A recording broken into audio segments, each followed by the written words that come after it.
இந்த வீட்டுல இனியா எப்படி தங்கலாம் அப்படின்னு ஆவேசமான விஷவள்ளி தன்னுடைய அண்ணன் கிட்ட நியாயம் கேட்க போனா விஷப்பாம்பு சிவம் இன்னைக்குதான் ஒரு மனுஷன் மாதிரி பேச ஆரம்பிச்சாரு. உண்மையிலேயே அவர் பேசின பேச்சுக்கு கைத்தட்டி தலை மேல தூக்கி வச்சு கொண்டாடலாம். என்னன்னு இனியா வீட்டுக்குள்ள விட்டுட்ட அப்படின்னு கேட்டதும் என்னென்ன பண்ண சொல்ற, விட்டா அவ யானி இங்கிருந்து கூட்டிட்டு போயிடுவா, அதை எப்படி நல்லா ஒத்துக்க முடியும் அப்படின்ற மாதிரி விஷப்பாம்பு பேச ஆரம்பிச்சதும் யாழினி போனா போய் போறா அப்படின்னு சொன்னதும் அமுதா இருந்து இப்பதான் எனக்கு பேரனோ பேத்தியோ பிறக்க போறாங்க, என் பேர குழந்தையில கொஞ்சம் எனக்கு ஆசை இருக்காதா அப்படின்னு மனுஷன் வெள்ளேந்தியா பேச ஆரம்பிச்சதும் அப்போ என் பொண்ணு ஸ்வேதாவோட வாழ்க்கை யானி இங்கிருந்து துரத்து விட்டுட்டு இளங்கோவை ஸ்வேதாவை கட்டி வைக்கிறேன்னு சொன்னீங்க அப்படின்னு அதிர்ச்சியா கேட்கவும் விஷப்பாம்பு சிவம் உண்மையில அதிர்ச்சி ஆயிட்டாரு. என்னது, நான் எப்ப அப்படி சொன்னேன், நீயா ஏதாவது கற்பனை பண்ணிக்கிட்டா அதுக்கெல்லாம் நான் பொறுப்பாக்க முடியாது அப்படின்னு மனுஷன் தெளிவா பேச ஆரம்பிச்சாரு. விஷவள்ளிக்கு கழுத்து முட்டை ஆத்திரம் வந்துருச்சு. எரிரத்தியில பெட்ரோலை ஊத்துன மாதிரி பின்னாடியே வந்தாங்க கௌரி அம்மா. ஒரு பெரிய லிஸ்ட கொடுத்து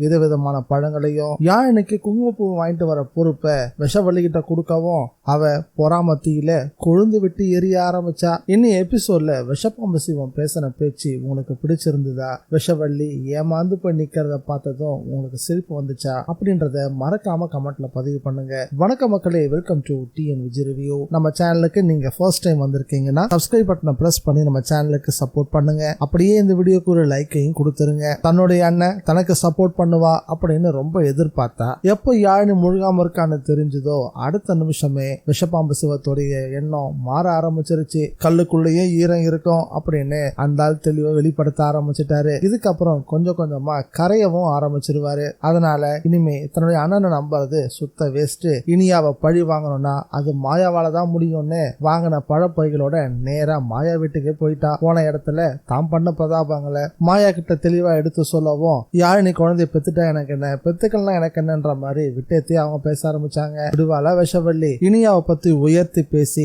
மாயாவையே கடுப்பாக வச்சுட்டா. எதை எப்படி சொன்னா மாயா கோவப்படுவாளோ அதை சரியா தூண்டி விடவும் ஆரம்பிச்சா. அவ எதிர்பார்த்த மாதிரியே மாயாவும் இனியா மேல வன்மத்தோட பேச ஆரம்பிச்சா. எங்க அப்பாவுக்கு நான் பண்ணி கொடுத்த சத்தியத்தை காப்பாத்த விடாம அந்த இனியா தான் தடுத்தா, அதனாலதான் எங்க அப்பாவோட உசிரே போச்சு. ஆனா இப்போ அவங்க அம்மாவுக்கு அவ சத்தியம் பண்ணி கொடுத்திருக்கால, அந்த சத்தியத்தை நான் காப்பாத்த விட மாட்டேன். யாழினி வயித்துல இருக்க குழந்தை தான் இப்ப எல்லாத்துக்குமே மைய புள்ளியா இருக்கு. அந்த குழந்தைய அழிச்சிட்டோம்னா இனியா அவ பண்ணி கொடுத்த சத்தியத்தை காப்பாத்த முடியாது. யாழினிக்கு குழந்தை பிறக்கல அப்படின்னா விஷப்பாம்பு சிவம் மறுபடியும் கோவப்பட ஆரம்பிச்சிருவாரு. யாழினிய வீட்டை விட்டு துரத்துவாரு அப்படின்னு சொன்னதும் மாயா இதுல இன்னொரு முக்கியமான விஷயம் இருக்கு, இந்த குழந்தை மட்டும் இல்லைன்னா அதுக்கப்புறம் யாழினிக்கு குழந்தையே பிறக்காது அப்படின்னு விஷவள்ளி சொன்னதுதான் தாமதம். அப்போ ரொம்ப நல்லதா போச்சு, குழந்தைய இல்லாம பண்ணிட்டோம்னா யாழினியும் அந்த வீட்டை விட்டு வெளியே போயிடுவா, இனியாவும் வெளியே போயிடுவா, உங்க ரூட்டும் கிளியர் ஆயிடும், ஏன் ரூட்டும் கிளியர் ஆயிடும் அப்படின்னு விஷவள்ளிய வெகுவா பாராட்டவே ஆரம்பிச்சா.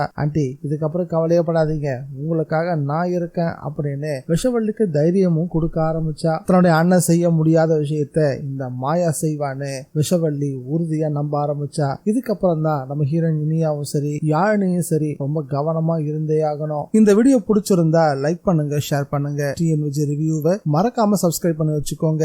மீண்டும் அடுத்த வீடியோல சந்திக்கலாம். Bye guys.